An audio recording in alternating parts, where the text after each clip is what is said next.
of your final grade, so it is worthwhile that you take a look at the study guide that I gave out on Tuesday. The study guide is also online on Blackboard with Tuesday's materials. There's a exam one study guide. You can click on it. You can type in answers. You can send answers to me and say, is this what you're looking for? What are you getting at with this particular question? Where are you pulling information from in the slide deck or in the textbook that you can do the appropriate answer? Okay, don't hesitate to ask me about it. First exam is always a little bit fraught because you're like, what are the questions going to be like? How does that relate to the study guide? Am I prepared enough? Okay, so if you prepare, you do it. Okay. As I mentioned, we're focusing on water solutions today, and what I asked you to do at the end of class on Tuesday was a bit in preparation for this. What is our vision like for what a clean ecosystem, a well-managed water resource ecosystem would look like? So you can turn around and look at your pictures.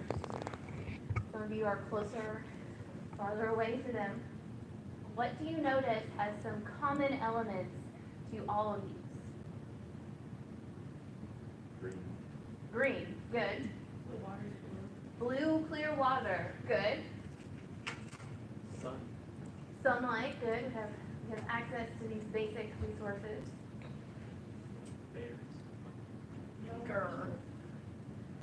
I would say in a lot of them, we do feature wildlife of some type, but in about half of them, there's an obvious human element still.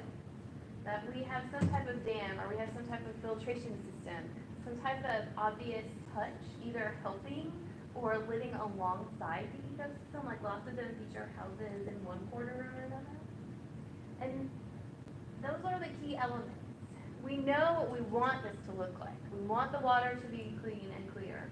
And remember, clear is not always exactly what should be there for the ecosystem, so it might vary a little bit. We know that we want it to be healthy for wildlife.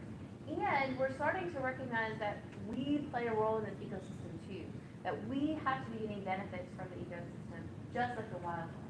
Okay? And that, to me, that's the turning point of what happened in the Florida Everglades, was they realized that they're managing not just for wildlife. They're managing not just to return the Everglades back to the ecosystem. They can't do that. But they can make it better for the wildlife that still exists and for the people of South Florida. When you start managing for people as well as wildlife, then more people are supportive of your efforts, and you end up getting more done. Okay? You have more people that are willing to take on the individual actions, the extra tax bargain, the going along with the new legislation or voting for it than you would have in the past if you just presented it from environmental point. And I think that is very important when we talk about why don't we take these actions, which is something that I want you to constantly be thinking about. We have all these solutions that are available to us in water resources. And I've asked you this before, and we kind of come up with an answer, like, why don't we? Why can't we get to our vision of what a good, well-managed watershed should look like? What is holding us back? Okay, this is a very interesting scenario where they have essentially taken what was a cement culvert and they have turned it back into a meandering stream, collects our water, allows for filtration. They've turned it into a green space that's helpful for a wildlife corridor, for both aquatic and terrestrial organisms through the city center, and as a green wildlife corridor for people, okay, to come and utilize this space. Those are the best solutions when both people and the environment win. Okay, so what are we going to talk about today? We're going to look at some solutions to things like water scarcity and flooding, water solutions, habitat destruction. And again, we're going to focus on some specific responses, and then the listening activity today is aimed at maybe thinking about an obvious solution and how to actually be the best solution, and then what is our response to that.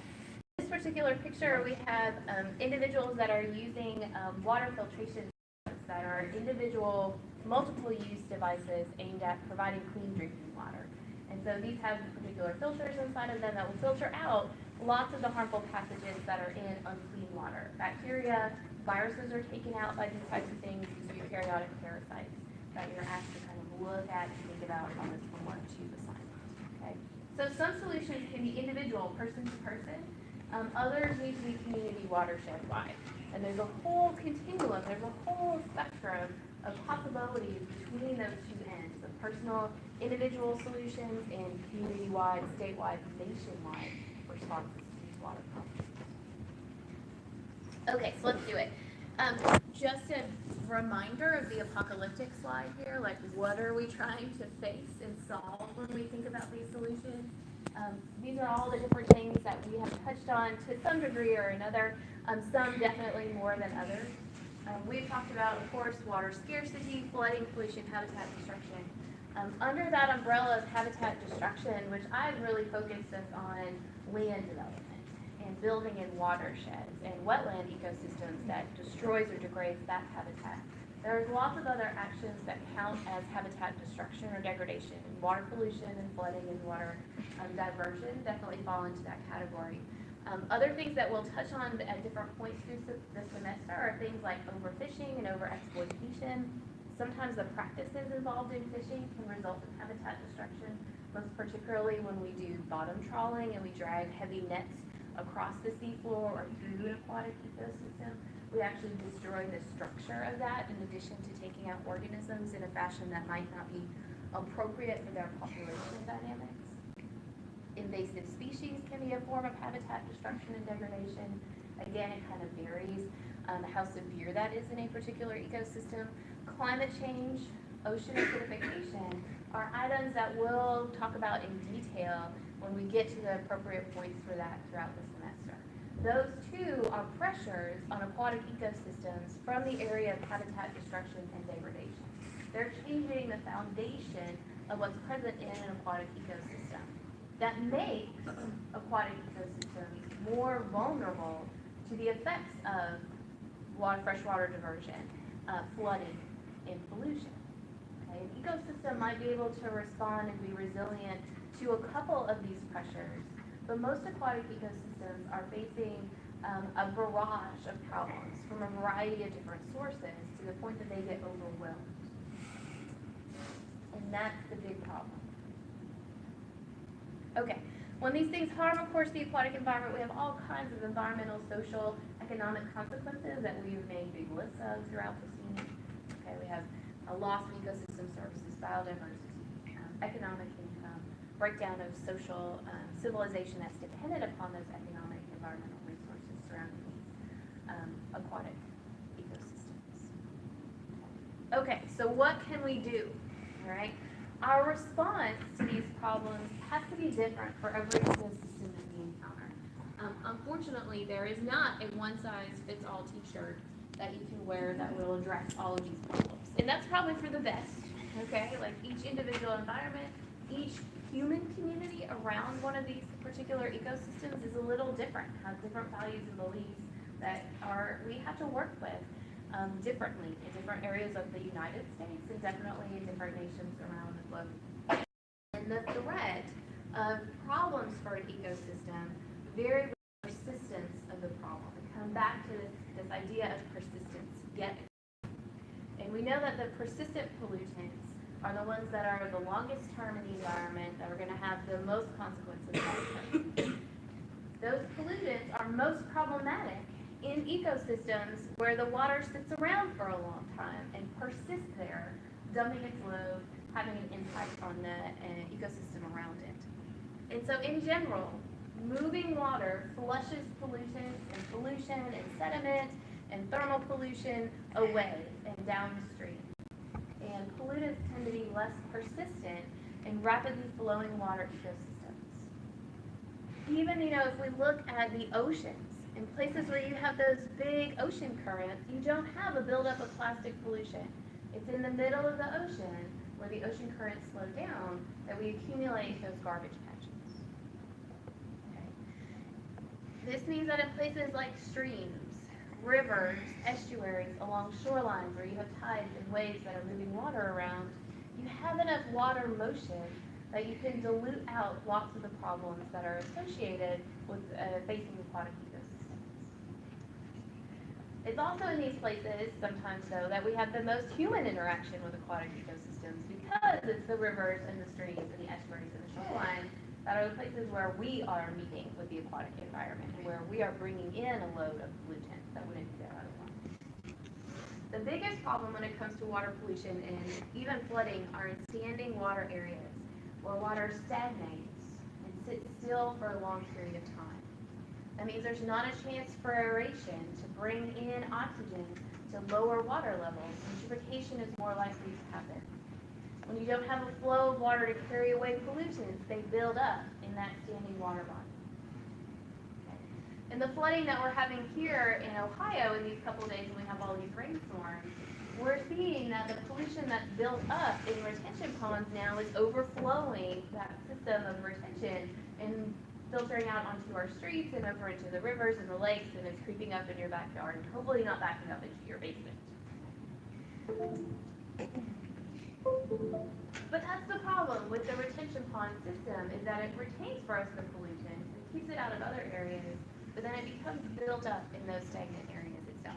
So the deep and central oceans and lakes, ponds, underground aquifers where water flows generally very slow through these ecosystems, that's where we have a greater concern when it comes to things like increased biological oxygen demand, chemical pollution, legacy pollutants.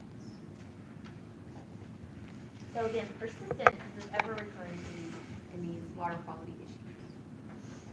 All right, so first and foremost, as we have identified and said many times, the best solution to all of these water resource problems is prevention. Not create the problem in the first place, then we don't have to clean it up later. Deal with the short and the long-term consequences. Okay. If we had not diverted water in the Colorado River the way that we have, we would not have the severe drought that we experienced in California. We would not have the loss of the ecosystem at the base, the mouth kind of floodplain region of the Colorado River. We would not have to worry about water transfers between different local watersheds within the Colorado River basin. But we didn't, okay? So we do have to deal with it. Going forward then, hopefully you have some knowledge about these issues that can help you prevent problems on your own property or in your own community. When you see things coming up about rezoning locations for building or development, think about what the impact of that is going to be, not just short term in terms of economic gain or expansion for your community, but think about what the long consequences are in a later tax burden 50 years down the road when you're constantly paying out to clean up for flooding occurrences on what is now the main street of your town. Prevention is the best solution because then we don't have a problem that we have to deal with. What we're trying to do now in lots of these areas is not only clean up the problem that we have, but put in place methods and uses of water resources that stop creating a further problem. And that can be difficult. Why is that difficult to go back and rework current practices? Yeah, Will. Routine is a huge part of it.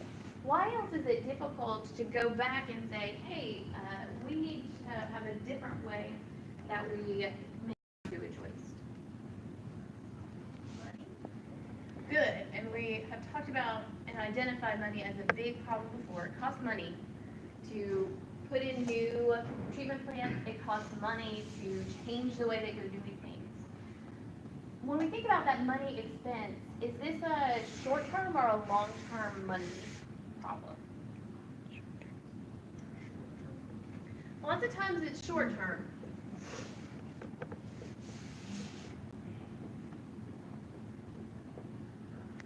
And what I want you to recognize is that it's a long-term money save to continue. Oh gosh.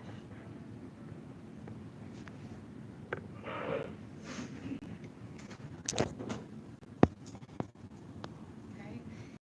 Many times is that we're going to pay out more money over the long run to keep dealing with this problem. And that if we could spend the money now, we get on that prevention track, where then we don't have to spend money later on cleaning it up, dealing with it continually. And there have been some pretty amazing research studies that have shown that people are just super bad about long-term forecasting. Okay? They can get the short-term consequences. Okay? They see that we're going to spend a whole bunch of money to put in a new sewage treatment plant. They have a much harder time accepting the fact that for years and years and years, their community is going to have to pay to clean up that sewage waste problem if they don't spend the money in the short term. Okay? And so people tend to say, okay, I don't want to spend money in the short term. I know that's going to cost. I don't know how much money for sure this is gonna cost me in the long run, even though I know I'm gonna have to continue paying for it. Once somebody sits down and does the math for themselves and says, okay, it's gonna cost me $15 million to put in the sewage treatment plant, but it would cost me $115 million to keep cleaning this up for the next 55 years. Then they go, actually, a new sewage treatment plant sounds like a great idea. And so if we work with human psychology sometimes, we can overcome major obstacles to why we don't revamp and solve problems today. That makes sense, Shannon? Okay. What are some other reasons why it's difficult for us to take the prevention track? Good, time. And again, it's a very similar kind of equation as money. And that if we look at how much time it takes to solve it, it can be a lot of time in the short term, but we're going to constantly be spending our time cleaning up this problem in the long run. Dominic? It probably goes along with those, but like so many things are, revolving around what we already have. So, if we change it, people depend on, their jobs that, is involved with it and the time that it goes into it. If we change it, it could have effects on it. Yeah. This is something that we came around to at the end of the first semester in environmental studies, and I want it to be front and center in your mind as we encounter all these pollution problems throughout the semester. All of these problems with routine and spending money and altering your time budget all have to do with social inertia. Our desire to keep on the same path, both personally within your own life, this is what I'm doing, I'm not going to change it, because I've accepted this as routine, and as a society. There's a huge push to keep going the path that we are, even if we can see the train coming at us down the road. Okay, well, it's not there yet. We haven't crashed yet. Let's keep going, even though this pathway looks really shaky. And so recognizing that these factors play into how we budget time and money, how we deal with big environmental problems, is the first step in kind of fighting back against these types of problems. Social inertia can be a good thing. It gives you something to fall back on. It gives you a way to start addressing a problem.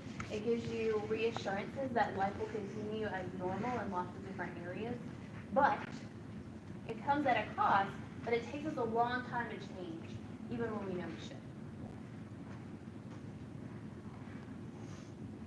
Okay, I'm going to leave it there for now. Space pollution.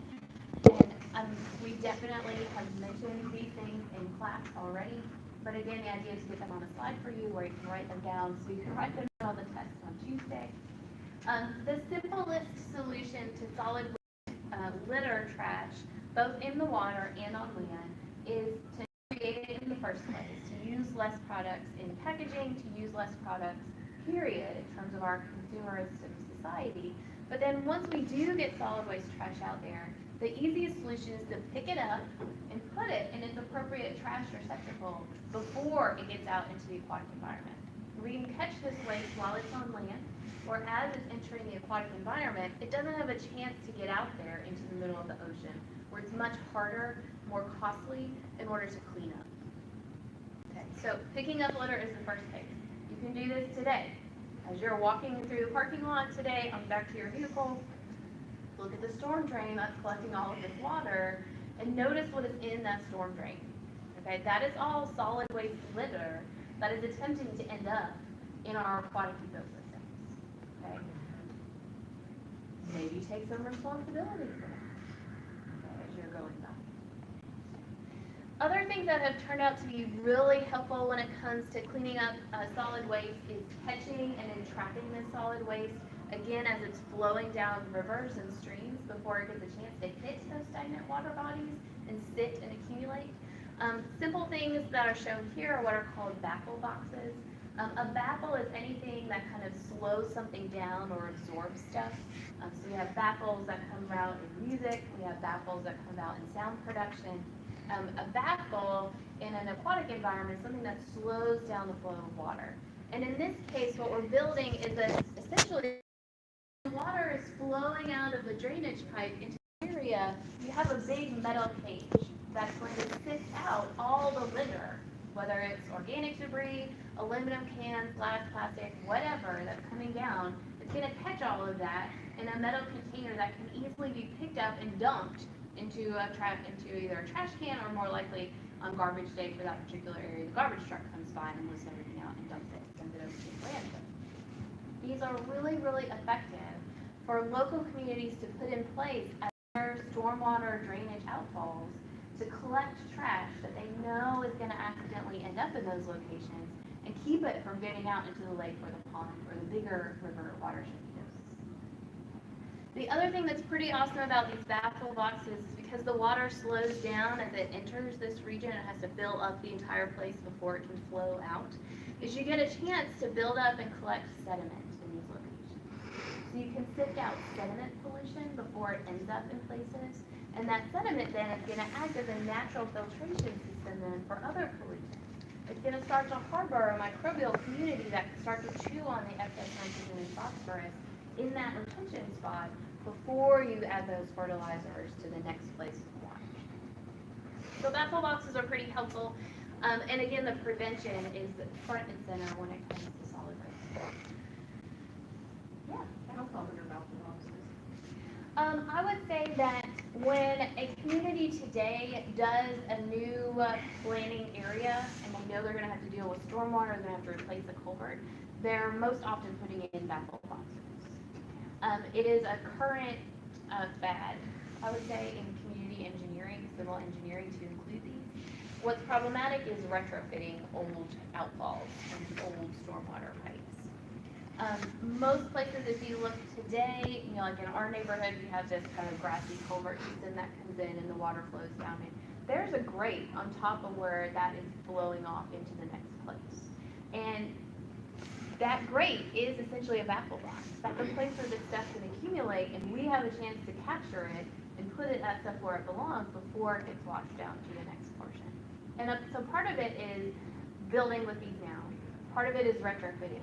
Part of it is recognizing where these already exist, and we need to start stepping in and taking that waste that's being accumulated, or maybe we haven't done so before.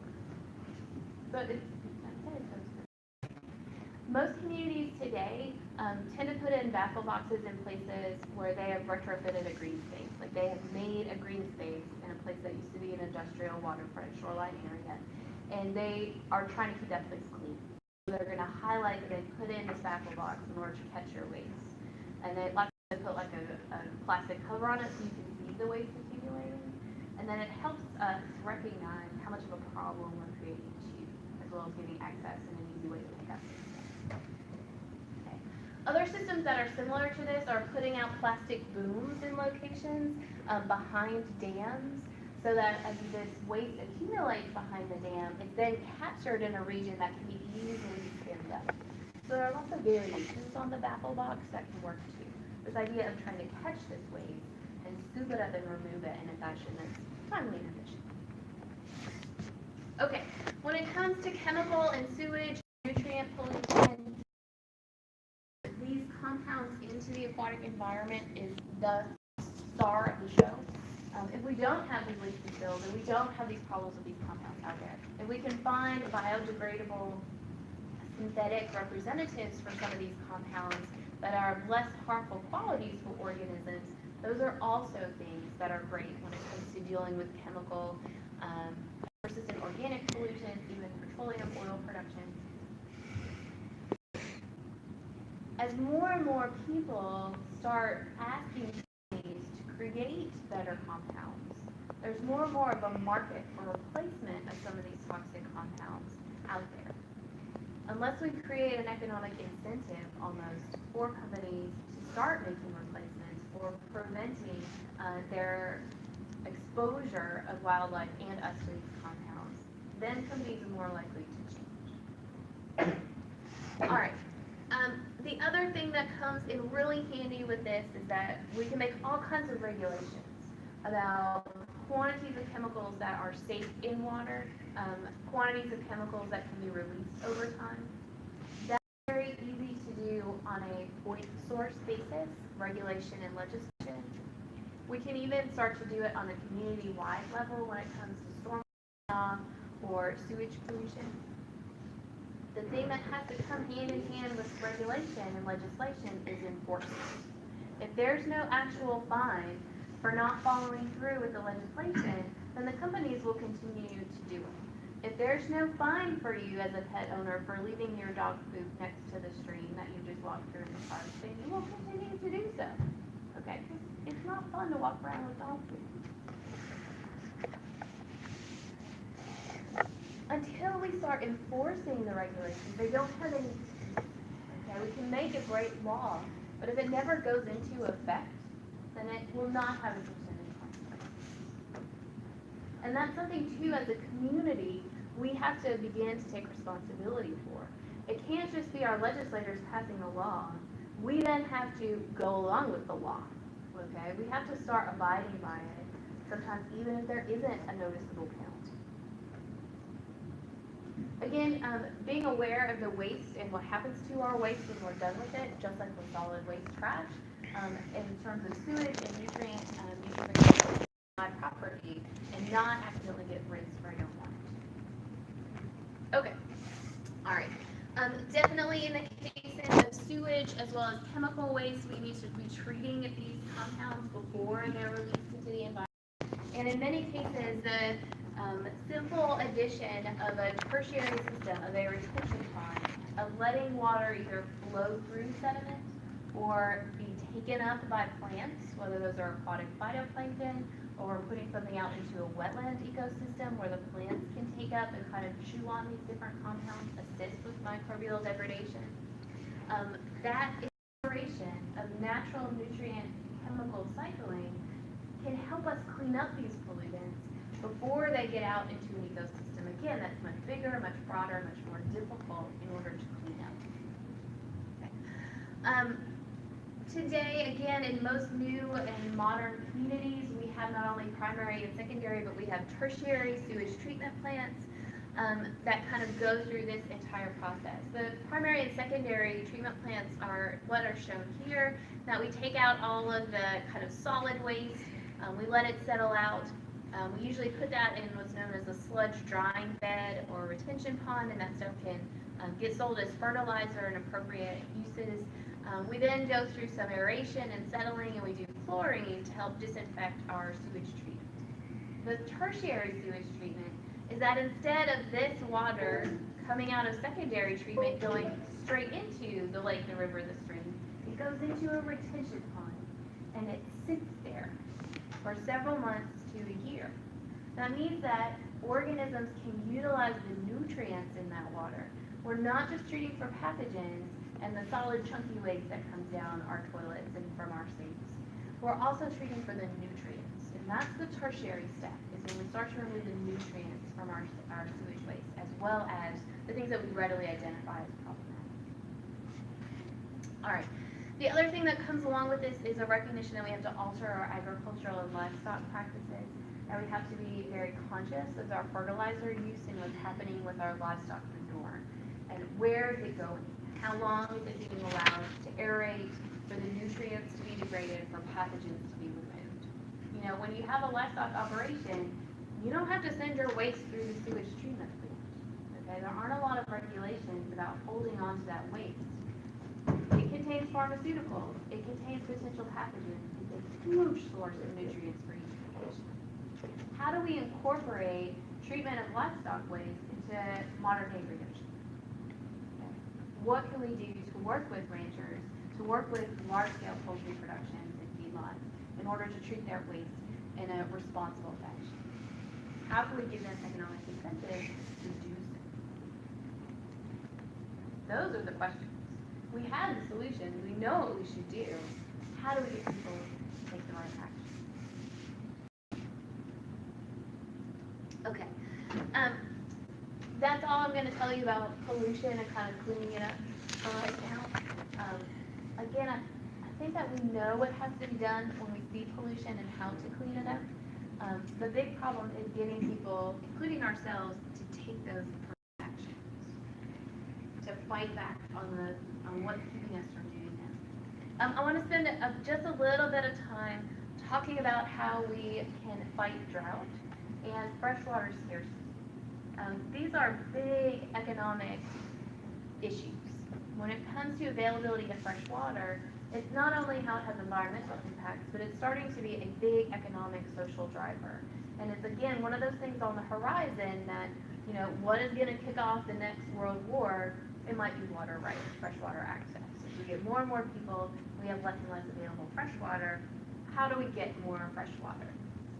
And so remembering that we're using a lot of surface water already in a variety of practices, when it comes down to increased freshwater access, we can tap aquifers that we have not yet accessed, okay? So you have to drill further down, you have to maintain those wellheads, it will eventually run out. But it's down there. There is fresh water deeper under us in most places of the world than we have previously looked. The problem with deep water aquifers is that it's still a short-term solution to water scarcity. We can get fresh water for today, but they're almost non-renewable in their resources. The water flow, it's really bad today. The water flow down into deeper aquifers is very, very slow. The infiltration rate is so slow that we're going to rapidly use up the water in these deep aquifers before it can be replenished. We already have an aquifer replenishment problem where we're tapping some of these big underwater aquifers. That problem gets exacerbated when you go deeper down because they take longer to renew and replenish. We haven't done a lot of this deep aquifer tapping, and so we don't know what the long-term economic and environmental consequences are likely to be. Certainly a big concern is land slumping and land subsidence. As we take out this water, we have compression of the rock layers from above, and you can get land subsidence. If that's very dramatic and you get a big sinkhole, that's really problematic. If it happens over time, it's less noticeable, but it's still a really obvious consequence that we're changing the dynamics of the watershed and the geology in that particular area. There are potential consequences with human health that as we start to use water from the aquifer, we're likely to be introducing water from above as well. And so this means that sewage and potential pathogens can get down into the deep water aquifers and pollute them, making them less helpful for sanitation purposes. We still use them for irrigation, but we might end up with dirty underground aquifers rather than clean fresh water. Okay. Big problems with deep water aquifers are water rights concerns. These aquifers run across national boundaries. Who has access to it? If you are pumping water in Nevada, affecting the people next door in California and their access to this deep water aquifer. How are we going to portion that out? Well, as we've seen in the Colorado River, we don't do well with these types of negotiations, and we don't know what the rate of use is going to be lots of times, or what the extent of the underground resource is. So it's hard to make these types of bargains. And whoever, in general, starts it is the person who has the claim to that water, regardless of the fact that the water is actually maybe more predominantly under somebody else. Okay. And we don't know the cost of maintaining these guys and doing it long term because we haven't done it. So definitely a solution possibility here, but there are lots of concerns about tapping deep water aquifers too. Yeah, Tom. Do they serve the purpose of it, or since they're so deep down, they really don't matter? Not in the kind of short-term cycle of the hydrologic cycle. They are part of the hydrologic cycle, but they're part of that long-term cycle of water precipitation infiltration and slow seepage out into the watershed. When you have a severe drought in the ecosystem, it's these deep water aquifers that are the low-level replenishment to what's happening in the surface waters that are present. And so if we remove them, it can potentially exacerbate drought conditions when you do end up with surface water excursions, because you have nothing to replenish so much in the underground. And I think that's a big concern long term. Yeah. Cool. Okay, so we're talking about how you do take water out of the land. Well, what happens like in the long term if those like those aquifers have They're just gone. And again, is that like an environmental calamity? Probably not. But it's changing what was naturally there. And because we haven't studied these guys, we don't know what their environmental importance is. Are these potentially the places subterranean-wise that withstand climate change, that are the birthplace of life after a huge asteroid strike? Okay, like there's stuff living down there. They, microorganisms live here, but they don't have sunlight. Potentially, sure. Like you're changing these water dynamics, and so it can totally do that. Affect both drought and flood. Yeah, like It could also affect like the land also, Yeah. like what grows on the land and what lives on the land, right? Yeah. Is that a concern? Yeah. Tapping into that? And again, it's there, but we haven't done it a lot because it's so expensive up till now. So we can't predict exactly what's gonna happen. Should that keep us from doing it? Maybe, maybe not.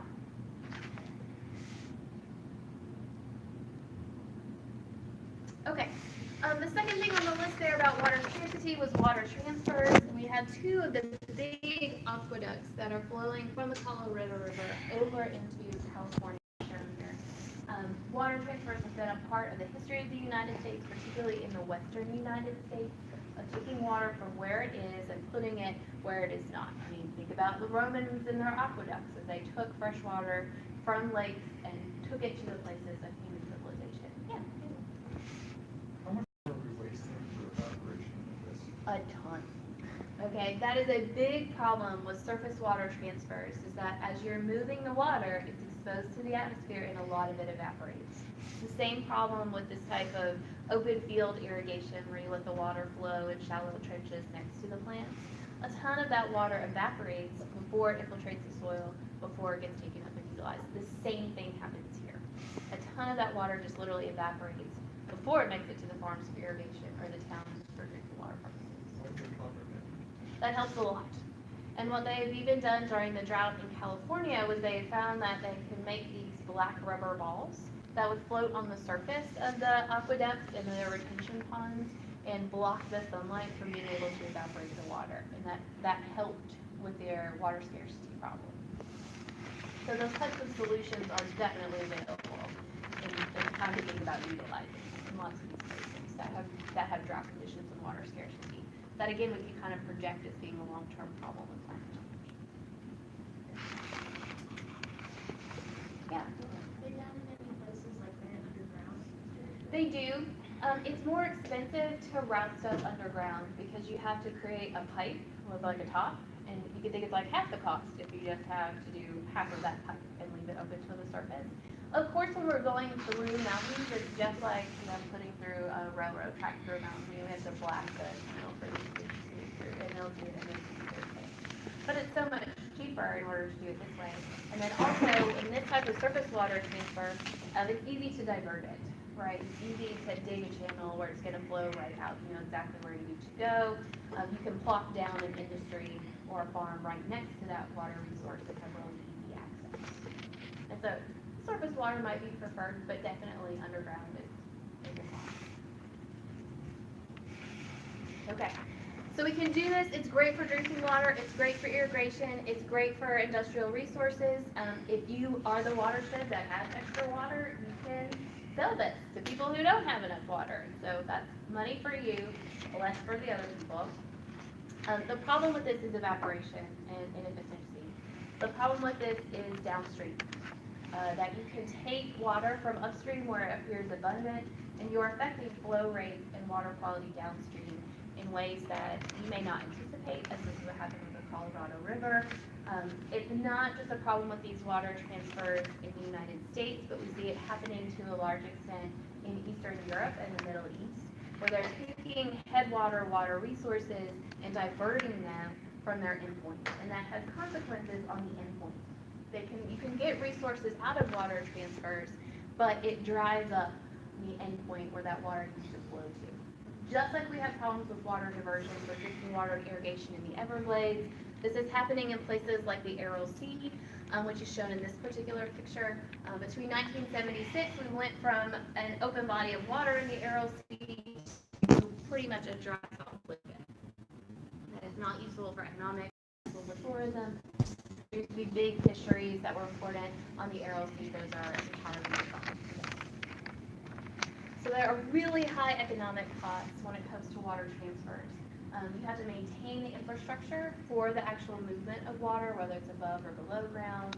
Not only do you have to build it to start with, you have to maintain it. There's really high social costs When you run out of water, then there are restrictions that people have to abide by, and that can be difficult. That can mean a change in routine. There's social inertia against those types of restrictions. In the case of the Aral Sea, we've had people had to migrate from the communities that used to be supported by the different industries on the Aral Sea into other places. That relocation, that movement of people has a cost, both to the people that have to move and to the communities they move into. There's huge tension around these big water transfer projects because somebody is benefiting. Whoever is buying the water is benefiting. But the people downstream are just like flat out of luck. Okay? Feels very unjust.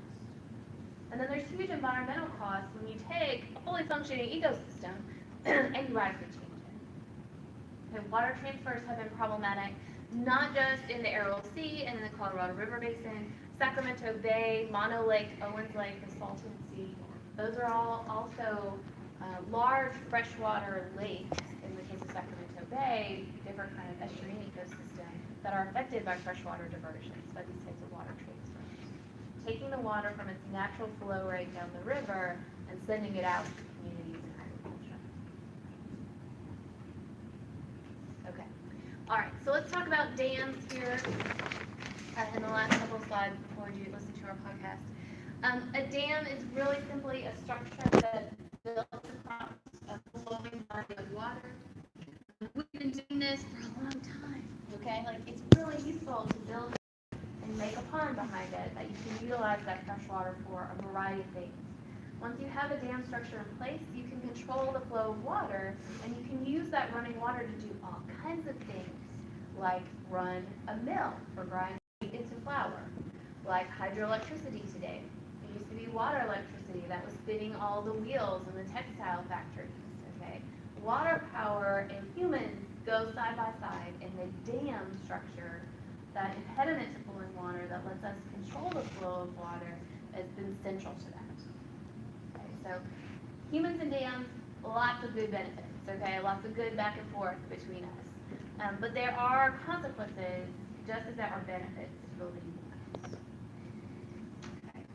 All right, they're great. They create a lake or a reservoir behind them. We can use that for flood control. We can use it as a freshwater reservoir. We can use it for recreation and fishing. We can use the water flow through the dam structure itself in order to create electricity. This is the Grand Coulee Dam on the Columbia River in Washington, one of the largest concrete structures in the world. This one is kind of one of the largest hydroelectric projects in the United States. Provides almost all of the electricity for Washington State as well as Idaho and parts of Oregon. Okay.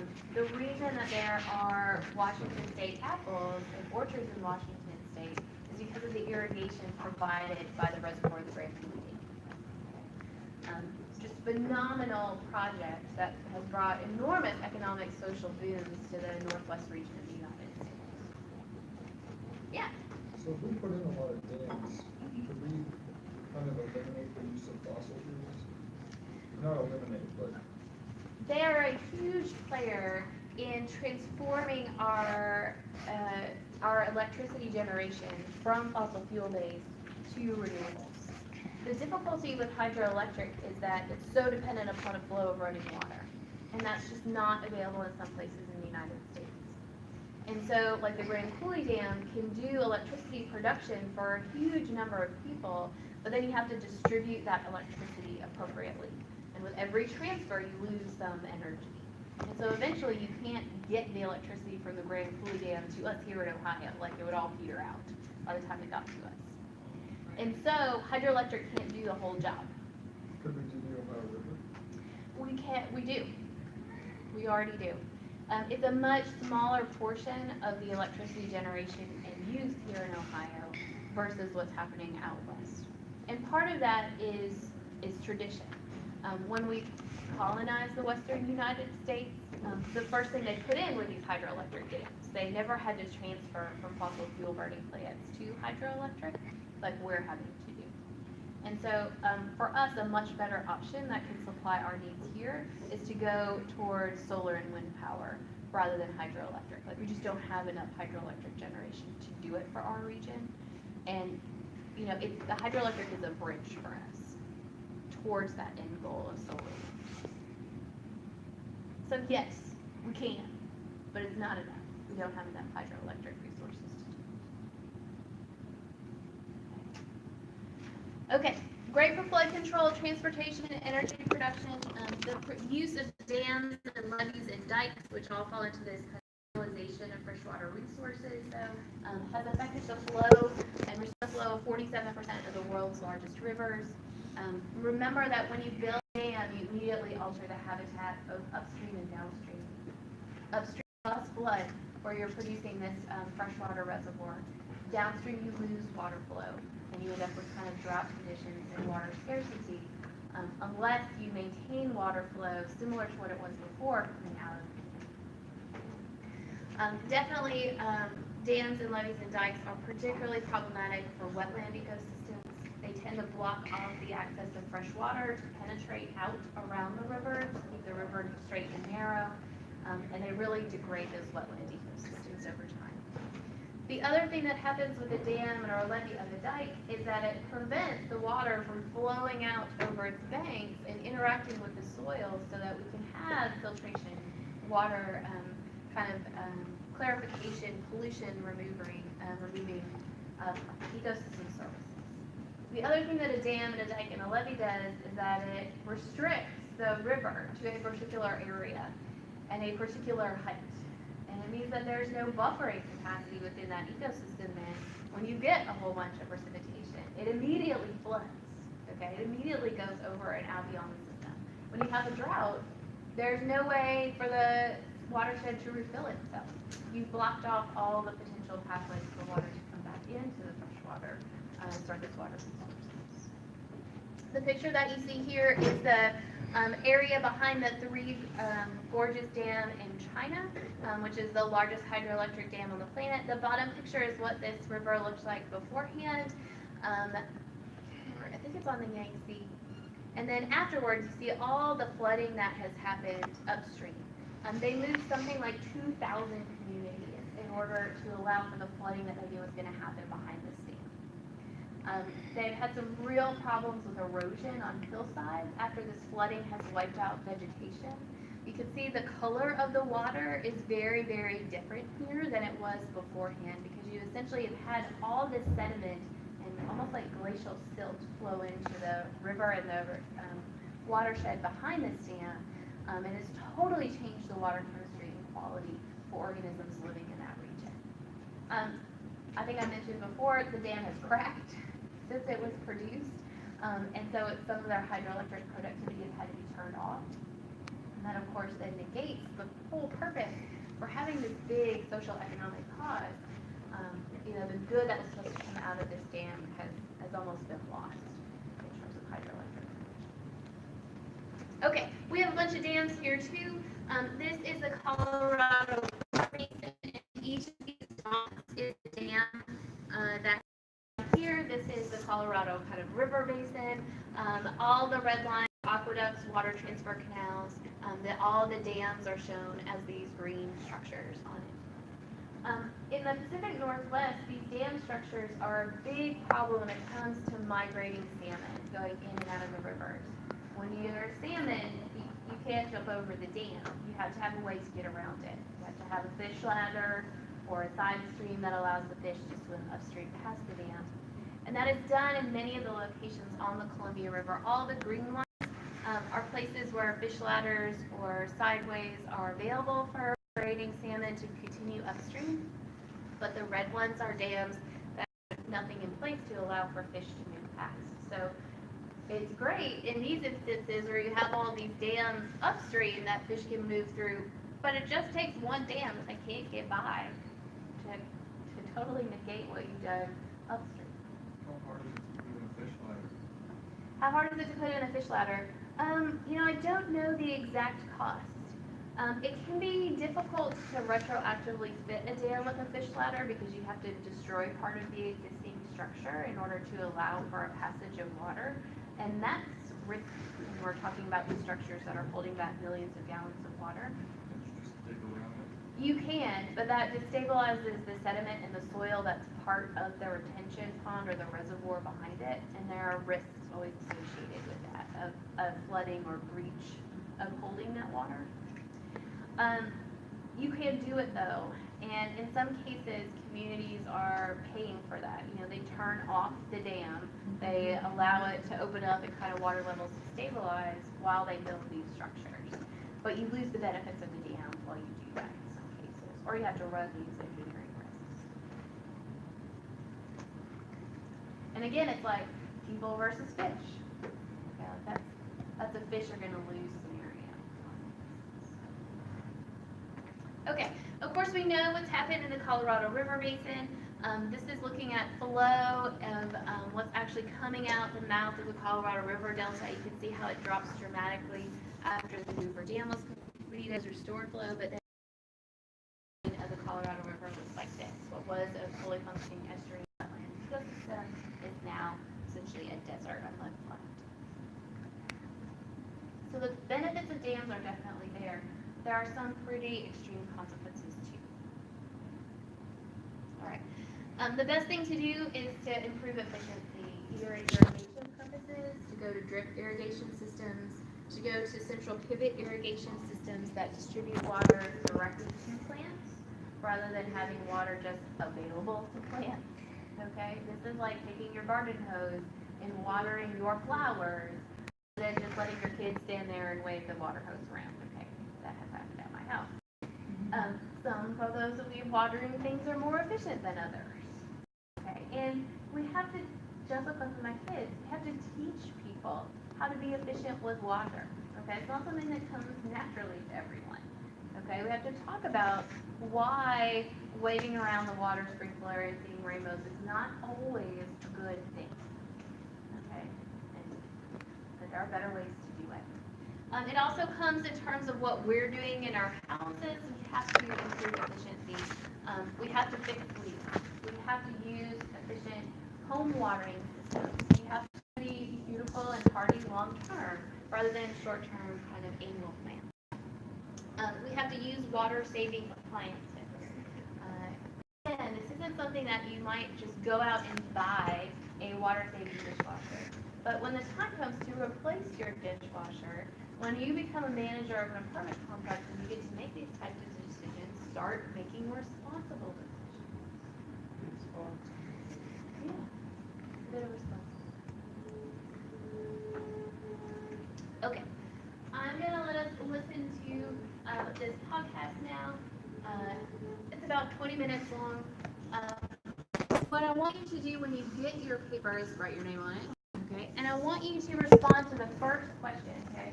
The first question asks you, how do you feel about oil platforms? Okay, and these are offshore oil platforms where they do, in this case, it's not terribly deep water drilling or fossil fuels along the coast of California. Do you, as it stands right now, before you've heard anything else or had any more knowledge, do you think that's a good thing or a bad thing? Kind of why? And then as we're listening to the podcast, kind of document perhaps how your opinion of these oil platforms changes as you get new information. There are a couple other questions. Well, there's like 5 questions on the worksheet. Take a look at them as we're passing them out.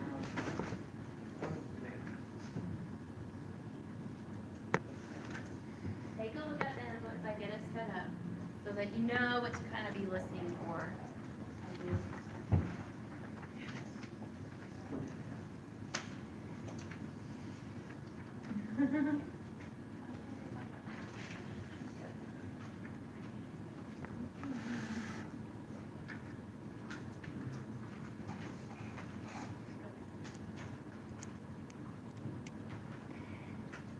I listen to this podcast, 99% Invisible, on a semi-regular basis, just for whatever, and they do some fun, they do fun reporting on a variety of topics. This one is one that we listened to with the kids recently, on a weekend. It's a very recent episode, and it actually talks about water pollution and some potential solutions, and how do communities face this, and what are the best solutions, and why don't they always seem to work? Which again is a thing that I want you to try to focus. Okay, all right, very good.